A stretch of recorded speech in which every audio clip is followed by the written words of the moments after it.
ఆ వాడటం మరి మొన్న వాడారా, గతంలో ఎప్పుడైనా వాడితే ఇప్పుడు పట్టుబడ్డారా? అది కూడా ఒక చాలా ఇంపార్టెంట్ విషయం. అయితే మొన్న వాడకపోతే మొన్న వాడిన దానికి ఒక టైప్ ఆఫ్ పనిష్మెంట్ ఉందండి. గతంలో ఎప్పుడైనా వాళ్ళు కనుక వాడుంటే, వాళ్ళు కమర్షియల్ పర్పసెస్ కోసం వాడకపోతే, అంటే కమర్షియల్ పర్పస్ అంటే వాళ్ళు వాడటం, ఇతరులకు అమ్మటం, అది కూడా కొంత క్వాంటిటీ ఉంటుంది, 1.5 కిలో ఎంత కొంత క్వాంటిటీ ఉంటుంది. ఆ క్వాంటిటీ దాటిన తర్వాత ఈ narcotic drugs and psychotropic substances act 1985 అనమాట. ఈ యాక్ట్ ద్వారా మనం దీని గురించి తెలుసుకుంటే ఏముందంటే, దీంట్లో పెనాల్టీస్ ఉన్నాయి, పనిష్మెంట్లు ఉన్నాయి, లైఫ్ ఇంప్రిజన్మెంట్ ఉంది, కొన్ని సందర్భాల్లో డెత్ పెనాల్టీ కూడా ఉంది. అంత సివియర్గా ఉంది. దీనికి సంబంధించి స్పెషల్ కోర్ట్స్ కూడా ఎస్టాబ్లిష్ చేశారు. కాకపోతే తీవ్రమైన జాప్యం, పట్టుకున్న దగ్గర నుంచి తేలేంత వరకు పట్టుకున్నప్పటి నుంచి తేలేంత వరకు కొంత జాప్యం జరుగుతుంది. దానికి కారణం ఏంటంటే టెస్టులు జరపడం. సాక్ష్యం ఎవరు రమ్మంటే వస్తారండి. ఉదయం 5 గంటలప్పుడు వీళ్ళు వెళ్ళి రైడ్ చేశారు. ఆ టైంలో ఇండిపెండెంట్ విట్నెసెస్ కావాలంటే దొరుకుతారా? దొరకనప్పుడు ఏం చేయాలి? అఫిషియల్స్ని, కొంతమంది ఉంటారు ఎంఆర్ఓలు, ఎండిఓలు, అటువంటి అఫిషియల్స్ని వాళ్ళని తట్టి లేపి వాళ్ళ కర్తవ్యం అది. జడ్జి గారికి కూడా కర్తవ్యం. Night 24 hours government servants work చేస్తూనే ఉండాలి. టైము 10 to 5 కాదండి గవర్నమెంట్ సర్వెంట్స్కి, 24 అవర్స్. అవసరమైతే పోలీస్ వారు అడిగినప్పుడు వాళ్ళకి సహాయ సహకారాలు ప్రతి వ్యక్తి అందించాలి. పోలీస్ వారు పిలిచినప్పుడు 161 స్టేట్మెంట్స్ రికార్డ్ చేస్తానికి రమ్మంటే వెళ్ళాలి. సో కోఆపరేట్ చేయాల్సినటువంటి బాధ్యత ప్రతి వ్యక్తి మీద ఉంది. మరి 5 గంటలప్పుడు వీళ్ళకి మరి ఎవరు సాక్షులు వచ్చారో మనకి ఇంకా తెలియదు, అది రికార్డెడ్గా వస్తుంది. ఆ టైంలో వెళ్ళి వీళ్ళని పట్టుకొని టెస్టులు చేసిన తర్వాత వీళ్ళకి పాజిటివ్ అని వచ్చింది. ఆ పాజిటివ్ అప్పుడు వాడింతే ఉంది అని పాజిటివ్ అంటే B+V వచ్చిందా, గతంలో ఎప్పుడైనా వాడుంటే కూడా వచ్చిందా అనేది మనం తెలుసుకుంటాం. దానికి ఒక ఇది హ్యాబిచ్యువేటెడ్ అంటే ఎంత పర్సంటేజ్ ఉంటుంది అనేది ఒకటి.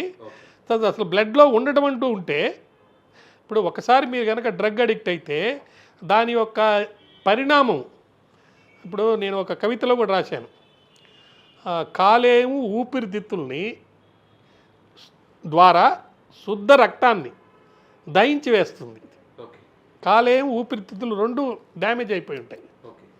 ఆ కెపాసిటీ ఆఫ్ కాలేయము, కెపాసిటీ ఆఫ్ ఊపిరితిత్తులు, రెసిస్టెన్స్ పవర్ కానీ లేకపోతే దాన్ని ఏమంటారు స్ట్రెంగ్త్, అవన్నీ తగ్గిపోయి ఉంటాయి. వాళ్ళకి ఒక స్థాయిలో మామూలుగా ఇతరులకు ఇచ్చేంత డ్రగ్ ఇస్తే వాళ్ళు అడిక్ట్ కాలేరు. వాళ్ళకి పర్సంటేజ్ ఎక్కువ ఉండాలి.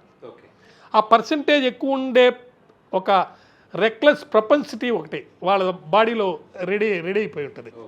ఇప్పుడు లాటరీలో డబ్బులు వేస్తుంటాడు, ఒకసారి వస్తుంది, అదే నువ్వు హ్యాబిట్ అయిపోయి వేస్తున్నావు అనుకో, మొత్తం ఎప్పటికైనా పోయేది. సో అట్లనే ఒక రెక్లెస్నెస్ బాడీకి ఒక హ్యాబిట్ ఏర్పడిపోద్ది అనమాట. సో దానివల్ల ఏమవుతుందంటే టెస్టులకి అనేక రకాల టెస్టులు వచ్చినాయండి. ఇప్పుడు అంతా సైంటిఫిక్ ఎవిడెన్స్ అనేది తీసుకొచ్చారనమాట. సైంటిఫిక్ ఎవిడెన్స్ ద్వారా మరి సంపూర్ణంగా పరిశోధన చేసి తెలుసుకునే అవకాశం ఉంది. దాంతోపాటు సాక్ష్యాలు, సైంటిఫిక్ ఎవిడెన్స్తో పాటు ఇతర ట్రెడిషనల్ సాక్ష్యాలు, అంటే మేము అటు పోతుంటే చూసామండి, ఇది జరుగుతుందండి, ఇట్లాంటి సైంటిఫిక్ ఎవిడెన్స్ చాలా రకాలు ఉంటాయండి. Physical evidence, oral evidence, documentary evidence. ఈ ఫిజికల్ ఎవిడెన్స్ అంటే ఏదైనా సపోజ్ ఒక కత్తి, అది ఫిజికల్ ఎవిడెన్స్. డాక్యుమెంట్స్, అక్కడికి వెళ్ళినప్పుడు టికెట్లు ఉంటాయి, అది డాక్యుమెంటరీ ఎవిడెన్స్. నెక్స్ట్ అదేవిధంగా ఓరల్ ఎవిడెన్స్, నేను ఇక్కడ ఎంజాయ్ చేస్తున్నారా అని ఎవరికో ఫోన్లో వీడియో చేసి పంపించుంటాడు, అది ఓరల్ స్టేట్మెంట్. వాడి యొక్క ఆ పరిస్థితిని బట్టి ఇలాంటి లీడ్ చేస్తారన్నమాట. అలాంటివి దొరికిపోతాయి. ఆ దొరికినప్పుడు ఇవన్నీ కలిపి ఇన్వెస్టిగేటింగ్ ఆఫీసర్ ఒక రిపోర్ట్ తయారు చేసి ఛార్జ్షీట్ ఫైల్ చేయడం. అయితే తీవ్రమైన జాప్యం గతంలో ఉండిందండి, ఇప్పుడు లేదు. అందువల్లనే టెస్ట్ కూడా నిన్న చేస్తే ఈరోజు వచ్చేసింది. దాని తర్వాత కార్యక్రమాలు ఉంటాయి. మళ్ళీ టైం పడుతుంది, ఎందుకంటే దీని తర్వాత ఛార్జ్షీట్ వేయాలి వాళ్ళు. ఛార్జ్షీట్కి ముందలా కొంత ఆపర్చునిటీ వీళ్ళకి ఇస్తారు. మళ్ళీ వీళ్ళు కనుక ఆ టెస్ట్ యొక్క రిపోర్ట్ అంగీకరిస్తారా లేదా అని ఒకవేళ వాళ్ళు అంగీకరించకపోతే అప్రూవర్గా మారుస్తారా? నేను చేశానండి, తప్పైంది, పొరపాటు అయింది, నేను హ్యాబిచువల్ డ్రింకర్ కాదు, ఏదో క్యాజువల్గా ఎక్కడికి వెళ్ళాను, ఎవరో మందు కల్పిస్తే తాగేశాను, నా తప్పైంది, నన్ను క్షమించండి అని చెప్పుకుంటే కూడా దానికి వేరే కోర్స్ ఉంది, రిఫార్మేటివ్ కోర్స్ అంటారు దాన్ని. రిఫార్మేటివ్ రిహాబిలేటివ్.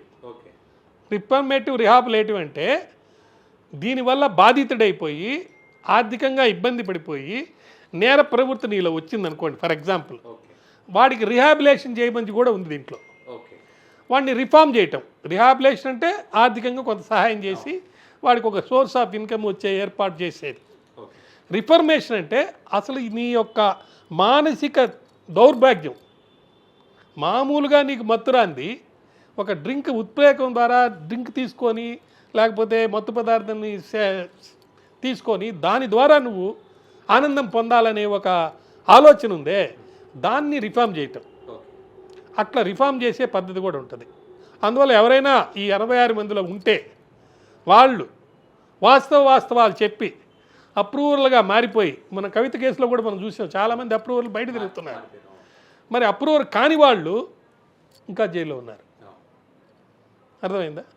కేవలం కేజ్రీవాల్ గారు బయటికి రావడానికి కేవలం కారణం ఏంటంటే ఆయన్ని కోడ్ ఆఫ్ కాండక్ట్ ఉన్నప్పుడు అరెస్ట్ చేశారు కాబట్టి, అది టైమ్ ఆఫ్ అరెస్ట్ అనేది రాజ్యాంగ హక్కుల్ని భంగం కలిగించే విధంగా ఉంది కాబట్టి, పొలిటికల్ ఎలక్షన్ సిస్టమ్ ఆ పొలిటికల్ రైట్స్ని ఇన్ఫ్రింజ్ చేసే విధంగా ఉంది కాబట్టి ఆయన బయటికి పంపించారు.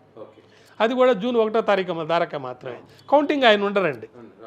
సో నేను ఎందుకు చెప్తున్నా అంటే ఇవన్నీ విషయాలు అప్రూవర్గా మారిపోవచ్చు మొట్టమొదటి తప్పు అయితే. ఆయుష్ అనే అమ్మాయి ఒక వీడియో నేను చూశాను. ఆమెకి పాపం ఆమె ఏం చెప్తుందంటే, ఇది మొట్టమొదట నేను వచ్చాను, కొత్త యాక్టర్ని, చిన్న పిల్లని, నేను ఏదో తెలియక వచ్చాను, వాసు అనే ఆయన మా బ్రదర్ లాగా నన్ను ఏదో ఇన్వైట్ చేస్తే ఒక ఫ్రెండ్ ద్వారా ఫ్రెండ్ ఆయన బర్త్డే పార్టీ అంటే వచ్చాను, నన్ను డ్యామేజ్ చేయొద్దు, చాలా చక్కగా వాస్తవాలన్నీ చెప్పింది. ఇదొక్కటి చెప్పలా, ఏది నేను తీసుకున్నాననే పదం చెప్పలేదు. ఇప్పుడు తీసుకున్నానని చెప్పింది కాబట్టి తెలిసింది కాబట్టి వాళ్ళు ఈ రిఫార్మేటివ్ రిహాబిలేటివ్ కోర్సులో వాళ్ళు they can approach the court.